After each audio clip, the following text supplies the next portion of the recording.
Hear, feel, think.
The people of this city have spirit, I'll give them that. They've not lost the will to fight.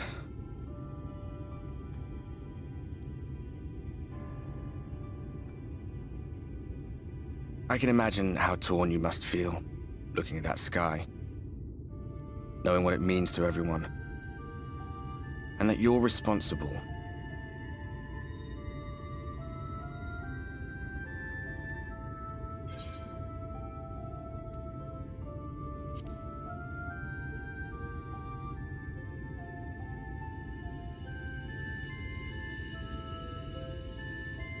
If you're thinking of coming clean, don't.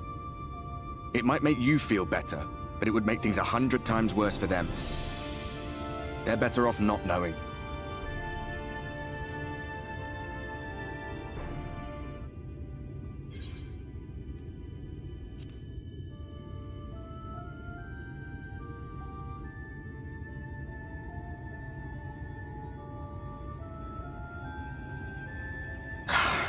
Neither can I, to be honest. But you heard what the Ascians said. The light you shine will warp the world around you, whether you like it or not. Even your Stola and Reen had to concede that point.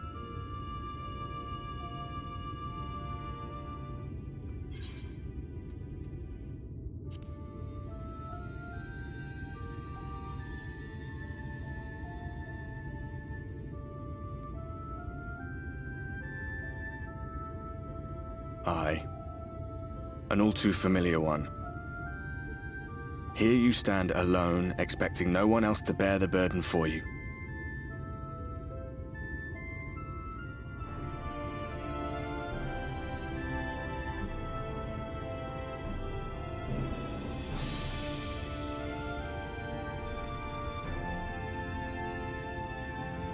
You're in a corner, and there doesn't seem to be any obvious way out.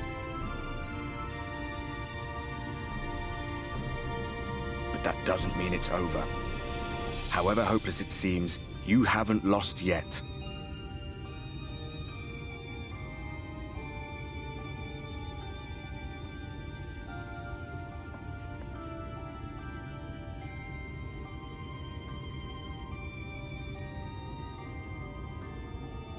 I remember looking up at the sky like this before. Being caught up in a strange kind of calm. It was after we realized we were responsible for the flood, when we resolved to journey to the source by taking our own lives.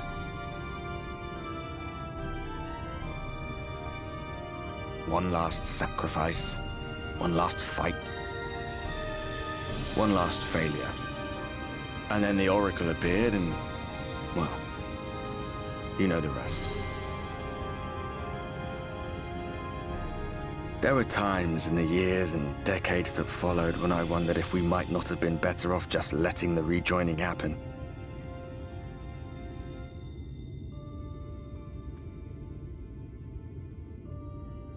That we'd made one last mistake.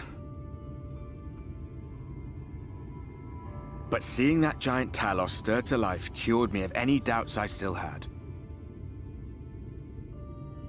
Always we took the burden of fighting upon ourselves. That's what heroes do, isn't it? So we never had the chance to see anything like that. Our people coming together as one.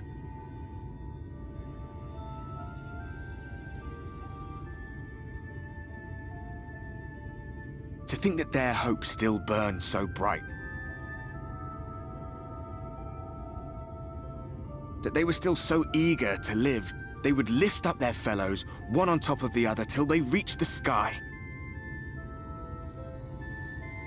No. We made the right decision. And I can finally feel proud of the part we played in helping this world survive.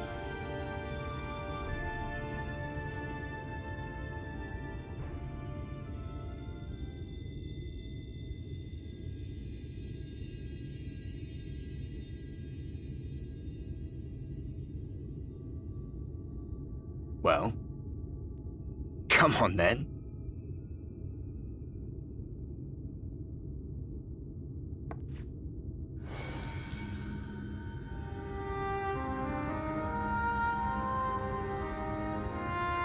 As I thought, what happened between us was no coincidence.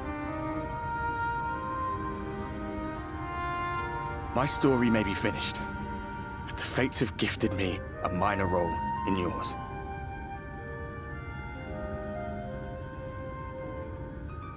I suspected as much the moment I realized you could hear me. But it's hard not to doubt yourself when you're the man who caused the flood. I was afraid to do anything more than watch for fear of making things even worse. But no longer. After all, the path I once walked is now yours to finish.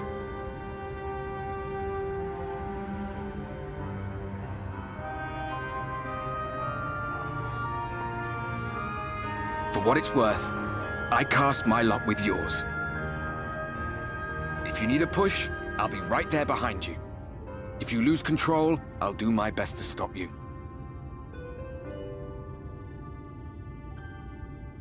So, let us be about it, hero.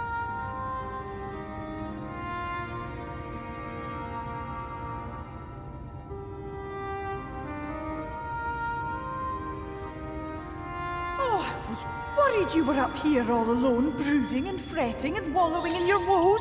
But look at you, grinning at nothing like a pollen-run pixie.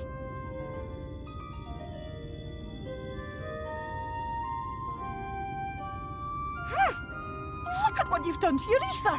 It's a mess. And you have cracks running all through that pretty soul of yours. My poor little sapling. Whatever am I to do with you?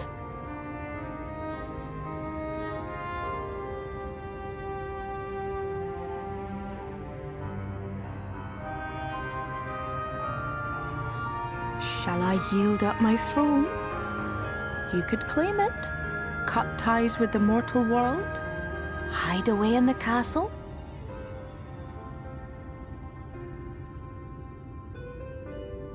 It won't fix the problem, but would it really matter? If any pesky heroes come calling with steel and magic, all of Ilmeg will rise up in your defense. My crown and scepter are yours, if you want them.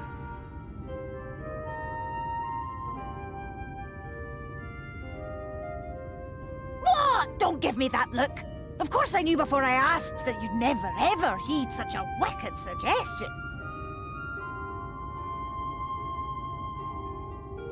And besides, what would become of my precious and ephemeral flower?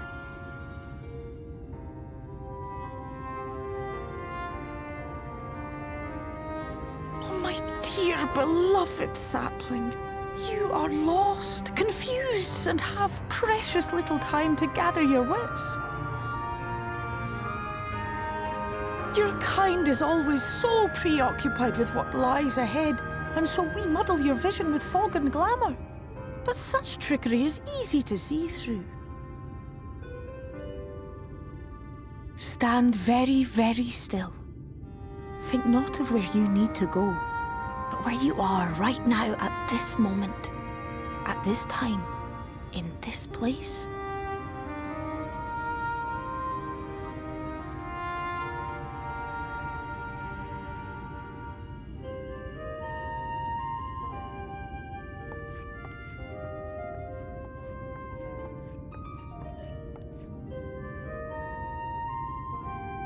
Our cairn of crystal.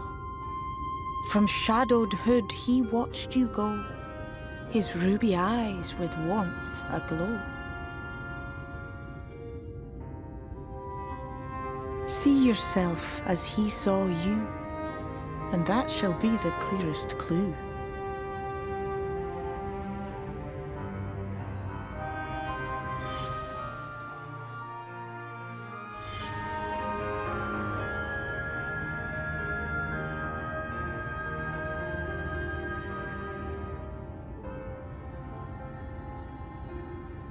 You stand in his garden, dear sapling. Ask his flowers what they know, and you will surely find an answer. But what will you do with it, I wonder? I'll be watching and waiting, waiting and watching.